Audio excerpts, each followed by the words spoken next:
Welcome to Global Insights channel, and I am very glad to host today a very good scholar and my friend Dr. Zev Farber. Yeah, thank you for having me, Alex. From Shalom Hartman Institute, and we are currently in Jerusalem. And I'm just curious to understand why this land, for so many years, is in the center of the fight between different groups of people. So the situation nowadays where you have more than one group of people who feel connected to the land is actually something that this particular land has had for millennia, for thousands of years, going all the way back to the period of the Bible and even before the time of the Bible. There are a couple basic reasons for this, but the main thing is geography. Right? So Israel is a land bridge between three continents. Right? It's technically part of Asia, although from a plate tectonics perspective, it's actually part of the African plate. Right? So you got Asia, you got Africa, you got Europe. I mean, if you go back before even the humans that we are, you could find Neanderthals used this land as a land bridge, right? There's the archaeology of Neanderthals is a major thing in Israel. So we have this spot of land that connects to all these places, and you will often have different groups of people that end up here coming from different areas.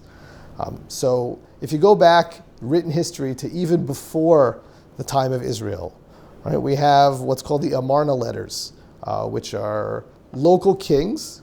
Ethnically speaking, we might call them Canaanites mostly. Canaanites are very, very similar ethnically to what the Israelites were. And we have letters back and forth that they're complaining to the Pharaoh. Why are they complaining to the Pharaoh? Because in that period of time, Egypt was very strong, it was the 18th dynasty, and they ruled over the area, and these people were vassals. And you have this fight over, are they independent, are they not independent, can they have their own land, can they fight each other, they have to ask the Pharaoh everything. When you get to the period of the Bible, this one is very interesting to look at because it's very parallel to what we have nowadays, and a lot of the terms that we use nowadays for peoples were invented in that period of time. So after the Bronze Age, which is, let's say, around 1200 BCE, it collapses. You have all the major empires in this part of the world essentially either disappear entirely, like the Hittites, or they shrink into themselves, like Egypt, and say, this is a rough time, we're going to deal with ourselves, and everyone else do what you got to do. And in that period of time, a number of different ethnic groups emerge in the land that eventually is called Israel. At the time, referred to as Canaan, or the Egyptians called it Jahi, whatever. But you have the Israelites. Where they came from is majorly debated. Were they Canaanites that ran into the hill country? Were they nomads? Did they come from outside, from the Transjordan? Yeah, some Egyptian records recall groups of people called Shasu of Yahoo. Yes. Probably some prototypes of these nomadic groups who believed in the deity called Yahoo. Yes, so Shasu or Shaswe, literally in Egyptian, it means nomad, Bedouin, right? So they would call it the Shasu Group A, Shasu Group B. So there's a theory, Israel Knoll's theory, Dudu Cohen, a number of other scholars think this, that the group that the Egyptians refer to as the Shasu Yahoo, who are down near the area that nowadays we call Petra, were at least a chunk of what eventually became the Israelites and move into the hill country of Judah and Samaria eventually. And what happens is, in this period of time, let's say from the 1200s to 1000, you have different groups coalescing. You got the Canaanite city-states that we know from the previous time, from the Bronze Age, that are much weaker than they once were, but they're still around. You have the Israelites who don't have a political identity yet. They're essentially nomads who are creating little tiny villages all through the hill country, making little cisterns. They have very specific building habits and material culture that you could follow. They're settling down. And you also have another group called the Philistines, which is the origin of our word Palestine, who apparently come from the Aegean. Because remember, one of the places that was major in order to get to Israel is the Mediterranean Sea. Israel is a coastal country. We have a whole large Mediterranean Sea, and you have people coming in. And the Philistines take this area that was once belonged to the Canaanites, probably what the Bible calls the Evim, right? That were on the coast, takes over that whole area and makes it Philistia. And in the 11th century, you begin to have a major fight between what becomes the two largest groups. The Canaanites essentially shrink to the point of almost becoming irrelevant and then merge. And you have the Philistines versus the Israelites over who is going to be the dominant power in this region. But when you say Canaanites shrink in the size, eventually some of them probably absorbed also into the Israelites. Oh, absolutely. So first of all, when you look at the Philistine coastal land, it's not that they committed some horrible genocide and killed all the Canaanites that took over. You could see a clear ethnic difference between certain Philistine centers and other villages, which implies that you have Canaanites who are still living there under the thumb of new rulers. The same thing happened. Yes, so for a great example of this, so I, for 5 years, dug with Professor Avi Faust in a site called Tseitlin. Right, Tseitlin is down in the south of Israel near Beersheba. It's a Judahite city. In the 8th century, it is very clearly a Judahite city. But it's founded earlier on, and there's a 10th century village there that's very clearly Canaanite. Between the Canaanite 10th century village and the 8th century Israelite Judahite city, there is no destruction layer. The explanation is very clear.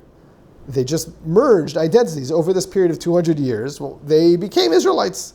And by the time Sancherib comes and destroys it in the campaign of 701 BCE, they're a Judahite like anybody else. So yeah, that's what happened. That particular identity happens to that. But the Philistines, who live on the coast, what we would call the Gaza Strip up to about South Tel Aviv, right, Jaffa, that was Philistine area. They were ethnically different than the Israelites. They were politically separate from the Israelites. They are economically differently. They were shippers. They worked with the Phoenicians. They had their own thing. And the Judahites and Israelites were their own identity. So there was a time where the two battled to see if they could take the whole thing. No one took the whole thing. Israel became the more dominant power, but Philistia remained, and that's what it was. And some epic battles described in the Bible with regard to this.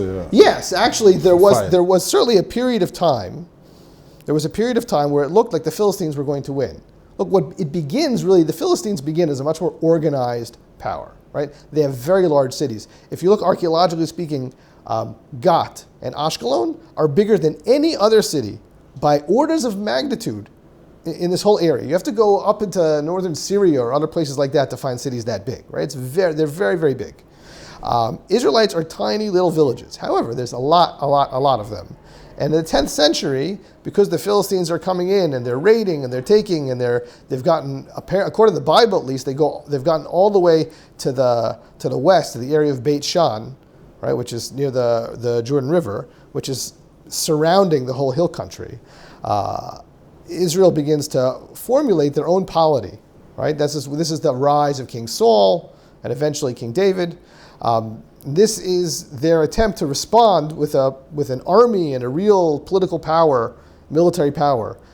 And it happens to be that at the beginning, even though Saul seems to have been winning and consolidated what we would call the hill country all the way down to Judah, according to the Bible, and it's likely historically correct, Saul and the Philistines fight a pitched battle in the Jezreel Valley near Mount Gilboa, and Saul loses, right? And there's a dramatic ending where it's just him and his sons are dead.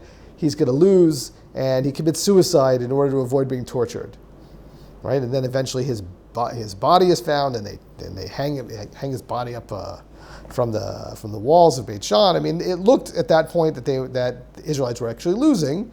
David at that point takes power, and in several other pitched battles, some of them right near here, right? One of them is in Emek Rephaim, defeats the Philistines in multiple ones, and apparently the war ends. David never rules Philistia, Philistia never rules Judah and Israel, and apparently each group goes on its merry way. Okay, so it means actually nothing new happens today in the No, and the truth is you have it again in the Second Temple period, when after the conquest of Judah, when Judahites start coming back and reform reform Yehud as a country, the south of what was once Judah, the area from about Hebron south, is occupied by what the Bible calls Edomites, Edom, right? The descendants of Esau, the brother of Jacob, according to the ideology.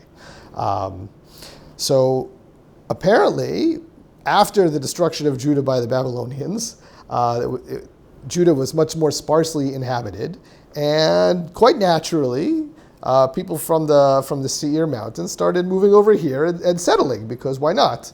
And then by the time the Judahites came back, there's another group living there.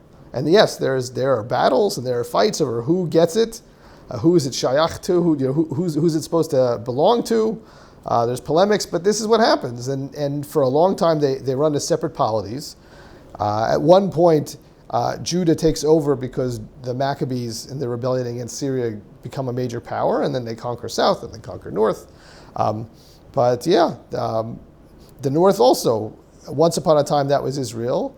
At one point after the Assyrian conquest, some Israelites remain, and the area gets mixed with other people that Assyrians, in order to avoid rebellion, they would mix up peoples, right? So they would take some here, some here. They figured if you mishmash everybody up, then nobody has enough national identity to rebel. So you have this group in the north that's separate. They eventually become what we call the Samaritans. The New Testament talks about them. There's still a handful of them left. They're also their own ethnicity who feel like the land is theirs.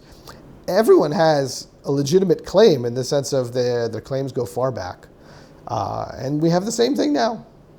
And what is interesting for me is also this historic perspective. For example, we are speaking about the first time where the name Arabs actually is used is in the Battle of Karkar. The King Achav, king of Israel, who is one of the leaders of the big coalition to oppose the Assyrian Empire.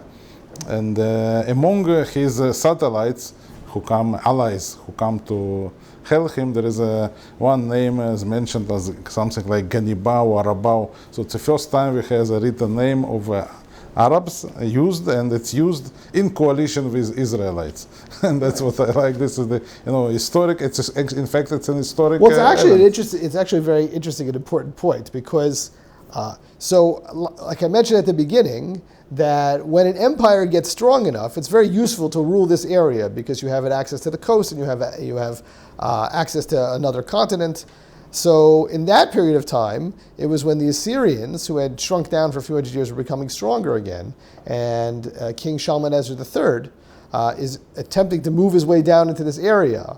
And to stop him, it only stops him for a very short time, but in order to stop him, all the various powers, big and small, get together. So you get the big powers like the Arameans and the Israelites, who have large armies and lots of horses, and you have other powers that throw in what they can.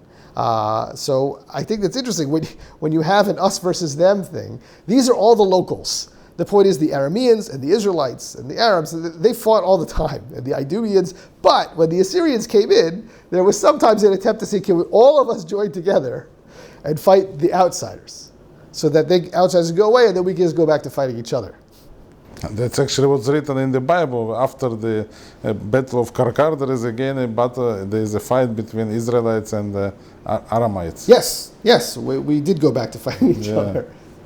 I think that one of the major lessons is that we try to work with very abstract and objective and even one-sided. Whose land is this? Who was here 3,000 years ago? Who should be here now?